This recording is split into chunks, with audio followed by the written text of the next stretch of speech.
اعوذ باللہ من الشیطان الرجیم بسم اللہ الرحمن الرحیم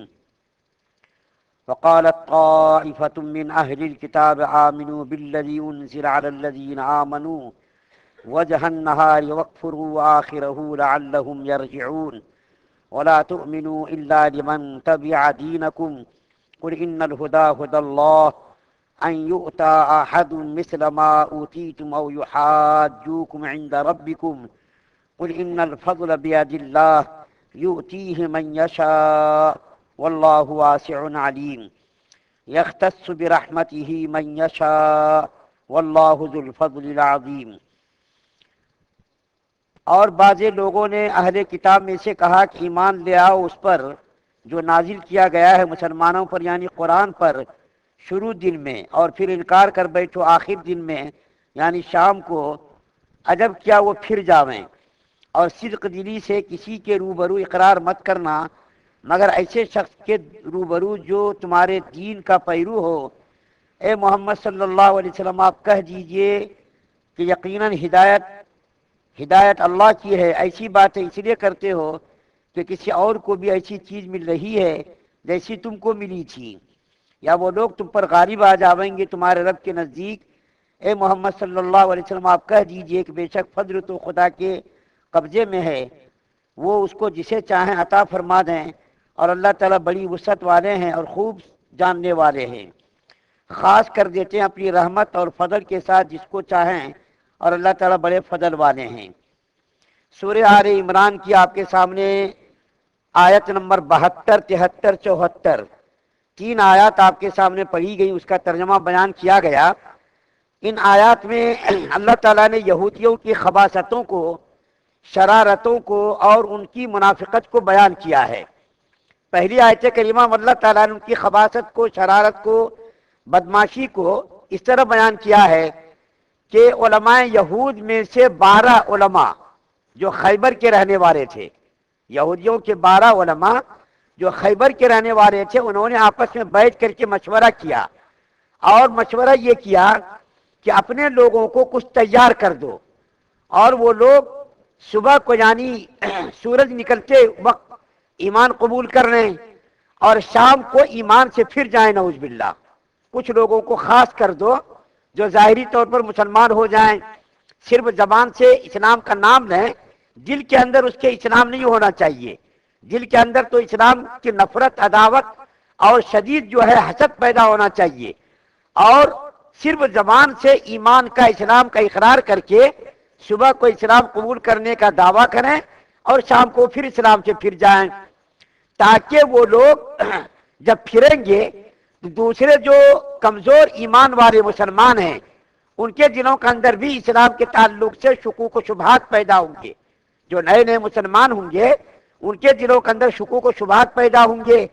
کہ دیکھو یہ علماء لوگ ہیں، یہود کے بڑے بڑے کتاب پڑھنے والے لوگ ہیں، علم رکھنے والے لوگ ہیں، جب یہ لوگ ایمان سے پھر گئے، جب یہ لوگ ایمان کو انہوں نے چھوڑ دیا، اسلام کو چھوڑ دیا، تو دوسرے مسلمانوں کے دلوں میں بھی شکوک و شبہات پیدا ہوں گے، اور وہ لوگ بھی ایمان سے برگشتہ ہو جائیں گے، ایمان سے پھر جائیں گے۔ لیکن ان کی یہ تدبیر، ان کی یہ سازش اور ان کی ہر حرکت اللہ تعالیٰ نے اس کی حرکتوں کو ناکام کر دیا۔ اور اس کے بعد جو دوسری آیت کریمہ پڑھی گئی اس کے اندر ان کی بدماشی اس طرح بیان کیا کہ وہ لوگ آپس میں کہتے تھے کہ دیکھو ایمان کا اظہار کسی مسلمان کے سامنے مت کرنا دل سے، بس یوں ہی سرسری طور پر ایمان کا اظہار کر دینا، ہاں جو تمہارے ماننے والے پیروکار ہیں ان کے سامنے اپنے مذہب کا اظہار کرنا۔ تو اللہ تعالیٰ نے فرمایا ان کی خباثتوں کو، ان کی بدماشیوں کو بیان کرتے ہوئے کہ دیکھو اللہ جس کو چاہتا ہے ہدایت دیتا ہے، اللہ جس کو چاہتا ہے ایمان اور اسلام کی دولت سے نواز دیتا ہے، اور جس کو اللہ چاہتا ہے اس کو محروم کر دے، اس کو کون پوچھنے والا ہے۔ اللہ بڑے فضل والے ہیں، اللہ بڑی رحمتوں والے ہیں، اللہ بڑی برکتوں والے ہیں۔ اور اللہ تعالیٰ آخر میں بیان فرماتے ہیں کہ اللہ تعالیٰ اپنی نبوت کے لیے اور رسالت کے لیے اپنے بندوں میں سے جس کو چاہتے اس کو خاص کر لیتے ہیں۔ اللہ کے یہاں کسی کی جاگیر نہیں، کسی کی دھمکی نہیں، یا کسی کا زور نہیں کہ اللہ تعالیٰ آپ نے اس کو نبی کیوں بنا دیا، آپ نے اس کو کتاب کیوں دے دی، آپ نے اس کو ہدایت کا ذریعہ کیوں بنا دیا۔ تو یہ اللہ تعالیٰ سے ہم کو پوچھنے کا حق نہیں ہے۔ بنی اسرائیل اور یہودی لوگ یہی تو کہتے تھے کہ کہ آخری نبی ہمارے خاندان میں کیوں نہیں آئے؟ آخری نبی کو بھی ہمارے خاندان میں آنا تھا، ہزاروں کی تعداد میں جب نبی ہمارے یہاں آئے تو آخری نبی کو بھی آنا تھا۔ اور ان لوگوں نے یہ سمجھ رکھا تھا، ان لوگوں کے دلوں میں یہ تصور بیٹھا ہوا تھا کہ آخری نبی بھی ہمارے خاندان میں سے ہی آئیں گے، لیکن جب اس کی نسل میں اور اس کے خاندان میں آخری نبی نہیں آئے تو ان کی آتش حسد بھڑک گئی، اور اس نبی کے خلاف وہ لوگ تدبیریں کرنے لگے، سازشیں کرنے لگے، اس نبی کو قتل کرنے کی کوشش کرنے لگے، دین کو، اسلام کو مٹانے کی وہ تدبیریں کرنے لگے، اور رات دن وہ لوگ اس تدبیر میں لگے ہوئے ہیں۔ ابھی بھی وہ لوگ خاموش نہیں بیٹھے، ابھی بھی رات دن 24 گھنٹے بعد آپ ان کے ویب سائٹ ہیں، بعد آپ ان کے پلان بنتے رہتے ہیں راتوں دن۔ ایک واقعہ مجھ کو ابھی یاد آیا، بہت بڑے عالم سے میں نے اس کی کتاب میں نے پڑھا، اور بھی دوسرے بات کتاب پڑھا، مجھ کو ٹھیک سے یاد نہیں ہے۔ ہندوستان کے اندر ایک انگریز کوئی بہت بڑا آفیسر تھا، تو وہ برطانیہ کا تھا۔ معلوم ہے آپ کو کہ برطانیہ کی حکومت تھی، اور اس کی حکومت میں سورج کبھی غروب نہیں ہوتا، اتنی بڑی سلطنت اور حکومت تھی۔ تو برطانیہ کا کوئی بہت بڑا آفیسر ہندوستان سے برطانیہ انگلینڈ جانے لگا، تو یہاں کا ایک بہت بڑا رئیس تھا، اس کا دوست تھا، تو اس کو بھی ساتھ لے کر کے گیا انگلینڈ۔ تو جو مسلمان رئیس تھا اس نے اپنے انگریز آفیسر سے کہا کہ بھائی میں اتنی دور سے اتنی مسافت طے کر کے آیا ہوں، اتنی لمبی مسافت طے کر کے آیا ہوں، یہاں کی کوئی عجیب غریب مجھ کو چیز بتائیے۔ یہ واقعہ بڑا ہی عبرتناک ہے، سنیے ذرا غور سے۔ انگریز سے کہنے لگا وہ ہندوستانی رئیس مالدار کہ بھائی میں اتنی لمبی مسافت طے کر کے آیا ہوں، آپ مجھ کو یہاں کی کوئی عجیب و غریب چیز بتائیے۔ تو اس نے آفیسر نے کہا ٹھیک ہے، کل میں آپ کو ایک ایسی جگہ لے کر جاؤں گا کہ آپ کی عقل اور آپ کا دماغ بھی حیران ہو جائے گا۔ چنانچہ دوسرے دن وہ انگریز آفیسر جیپ پر بٹھا کر کے وہ ہندوستانی رئیس کو لے کر کے چلا، خوب لمبی مسافت طے کر کے ایک جگہ انگریز آفیسر لے کر کے گیا، تو دیکھا کہ بہت بڑی بلڈنگ بنی ہوئی ہے مدرسے کی شکل میں، وہیں پر ایک مسجد ہے۔ دیکھا کہ لمبے لمبے جبے والے، قبے والے، سفید سفید لباس، اتنی بڑی بڑی داڑھی ہے، اور ایک جگہ ایک حلقہ بنا ہوا ہے، ایک جگہ ایک حلقہ بنا ہوا ہے، ایک جگہ حدیث کا درس ہو رہا، ایک جگہ فقہ کا درس ہو رہا، ایک جگہ جو ہے علم کلام کا درس ہو رہا، ایک جگہ جو ہے حدیث شریف بخاری شریف پڑھائی جا رہی، ایک جگہ تفسیر کا درس ہو رہا۔ حلقے بنے ہوئے ہیں، حلقے بن کر کے درس ہو رہا، لمبے لمبے جبے قبے، داڑھی، ایک دم چہرہ ایسا معلوم ہو رہا ہے سچے پکے مسلمان ہے۔ یہ انگریز جو ہندوستانی رئیس جو تھا، یہ اس ماحول کو دیکھ کر کے، اس نورانی ماحول کو ظاہری طور پر دیکھ کر کے بڑا متاثر ہوا، اور کہنے لگا رہے آپ نے تو مجھ کو بڑی اچھی جگہ دکھائی،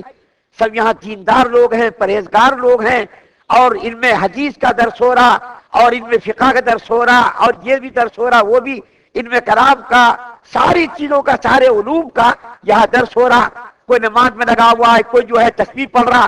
تو دیکھ کر کے ہندوستانی رئیس بڑا متاثر ہو گیا، بڑا خوش ہوا، اور کہنے لگا آپ نے بڑی اچھی جگہ کی سیاحت کرائی، اور بڑی اچھی جگہ آپ نے دکھائی، میں تو بہت خوش ہوا، میری طبیعت بہت متاثر ہوئی۔ تو انگریز آفیسر جو تھا وہ مسکرانے لگا، اور مسکرا کر کے کہنے لگا صاحب یہ کوئی اس میں سے مسلمان نہیں ہے، یہ جو دیکھ رہے نا آپ، جبے قبے والے، داڑھی والے، کوئی حدیث پڑھ رہا، قرآن پڑھ رہا، کوئی تفسیر پڑھ رہا، کوئی علم فقہ حاصل کر رہا، اس میں سے کوئی مسلمان نہیں ہے، یہ سارے کے سارے یہود و نصارہ ہے۔ یہ سارے کے سارے کیا ہیں؟ یہود و نصارہ ہیں۔ یہ پریکٹس کر رہے ہیں مسلمانوں کو بہکانے کے لیے، مسلمانوں کو گمراہ کرنے کے لیے ایک پریکٹس کر رہے ہیں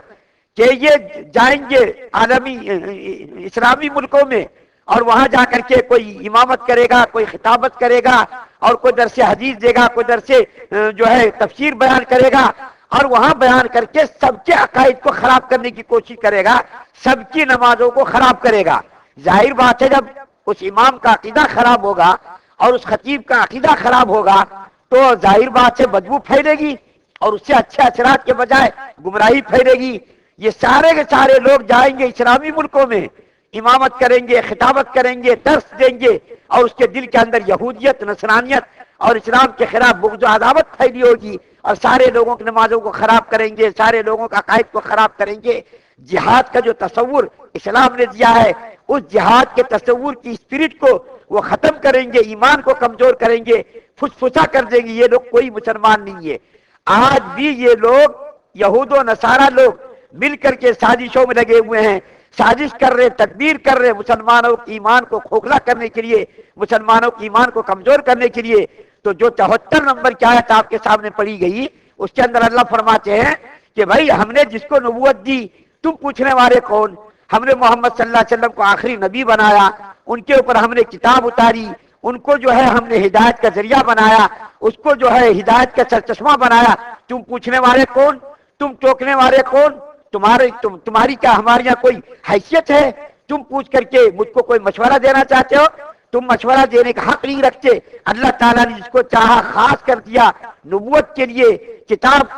کے لیے، اور اسی طریقے سے جو ہدایت کا ذریعہ بنانے کے لیے، تم کو کسی طرح کا کوئی حق نہیں ہے اس کے اوپر اعتراض کرنے کا۔ تم تو خود محتاج ہو، تم تو خود مجبور ہو، تمہارے خاندان میں نبی ہم نے بھیجے، کیا تم نے ان نبیوں کو پیدا کر لیا؟ میری مرضی، میں جس کو چاہوں گا نبی بناؤں گا، کتاب کے لیے خاص کروں گا، اپنی رحمت کے لیے خاص کروں گا، اپنا فضل ان کے اوپر اتاروں گا، اور جس کو چاہوں گا ہدایت دوں گا، اور جس کو چاہوں گا ہدایت سے محروم کر دوں گا۔